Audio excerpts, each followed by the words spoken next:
Israel के 2 बहुत ही खतरनाक दुश्मनों ने एक बड़े हमले की तैयारी पूरी कर ली है और इसके लिए 5 लाख सैनिक भी तैयार हो चुके हैं। सबसे हैरानी वाली बात यह है कि इजराइल के इन दोनों दुश्मनों ने अपने हथियार 16 दिन पहले ही दिखा दिए थे और इजराइल इस खतरे से अनजान रहा और तस्वीर अब सबके साथ है।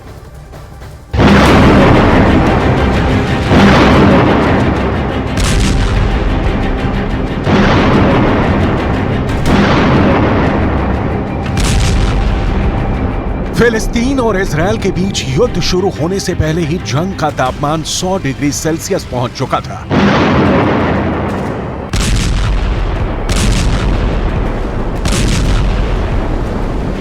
ये समझने के लिए आपको ले चलते हैं ईरान और यमन, जिन्होंने युद्ध से ठीक 17 दिन पहले कुछ ऐसा किया कि डर अमेरिका तक फैल गया।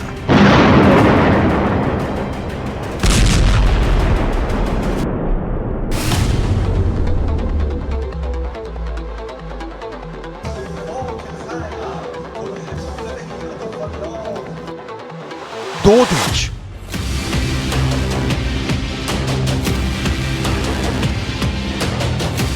दो परेड, 100 से अधिक मिसाइल और ड्रोन जैसे घातक हथियार, लेकिन टारगेट एक,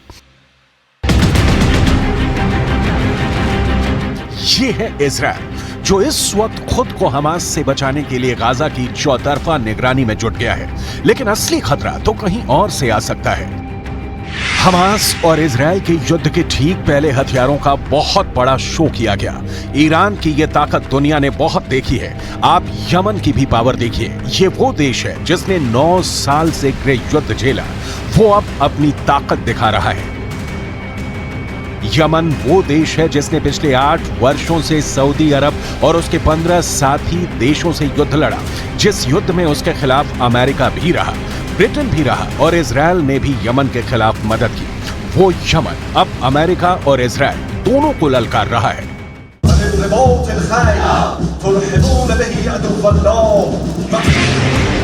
युद्ध की ऐसी ललकार, ऐसा गुस्सा, आप इस इलाके को पश्चिम एशिया कहकर बुलाइए, इसे खाड़ी कहिए या फिर मिडिल ईस्ट, नाम कितने भी हों, लेकिन इस वक्त यूक्रेन के बाद दुनिया का सबसे खतरनाक इलाका कोई है तो वो यही जमीन है। पिछले 4 दशकों से यह इलाका युद्ध देख रहा है और अब एक बार फिर यमन और ईरान ने अपनी परेड दिखाकर बता दिया है कि इजराइल और अमेरिका के खिलाफ उसका युद्ध किसी भी वक्त शुरू हो सकता है। एक तरह से कहा जाए तो यमन और ईरान ने मिलकर डबल धमाका कर दिया है। जब से यमन और ईरान ने बैक टू बैक 2 परेड निकाली है, इसे इजराइल के खिलाफ निकाली गई तबाही की परेड कहा जा रहा है। इसे देखकर इजराइल से ज्यादा अमेरिका घबरा गया है, क्योंकि यही अब 2 दुश्मन हैं जिनसे ईरान अपना हिसाब बराबर करना चाहता है। हमास को लेकर यमन और ईरान के साथ अब सऊदी अरब से लेकर कतर और मिस्र सभी एक प्लेटफॉर्म पर आ चुके हैं। सऊदी अरब से दोस्ती के बाद ईरान के सामने अब सिर्फ 2 ही बड़े चैलेंज हैं। ये हैं इजराइल और अमेरिका। बहुत गौर से देखिए ईरान के राष्ट्रपति इब्राहिम रईसी ने इजराइल और अमेरिका के लिए क्या कहा। इमरूज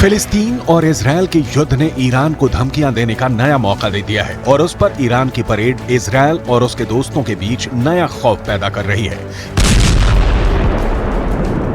तेल अवीव से ज्यादा व्हाइट हाउस तक इस परेड के ट्रेलर ने ऐसा खौफ पैदा कर दिया है कि पश्चिम एशिया के दाएं बाएं वाले देश, वहां रहने वाली करोड़ों की आबादी चौकन्नी हो चुकी है। पश्चिम एशिया में इस वक्त युद्ध शुरू हो चुका है। इसे देखते हुए ईरान पहले ही अपने हथियारों को यूक्रेन में भी आजमा चुका है और अब वो इसके साथ अमेरिका और इजराइल को भी चैलेंज कर रहा है। ईरान अपनी वार्निंग को हमले में बदलना बहुत अच्छी तरह जानता है। ऐसा उसने जनरल सुलेमानी की हत्या के बाद करके दिखाया था। साथ में अब यमन में जो परेड हुई उसने ईरान की ताकत को और बढ़ा दिया है। यमन वो देश है जिसके ज्यादातर हथियार ईरान से ही सप्लाई किए गए हैं। यमन के इस मिसाइल का नाम है तूफान, जो 1000 किलोमीटर की रेंज तक मार कर सकती है। इस मिसाइल से यमन ने सऊदी अरब को कई बार डराया है। इजरायल को भी लगता है कि यमन को ऐसे और हथियार मिल सकते हैं और फिर वो उसके लिए खतरा बन जाएंगे। ईरान भी यही डर फैलाना चाहता है। जाहिर है कि इजरायल के लिए एक नया फ्रंट साबित हो रहा है।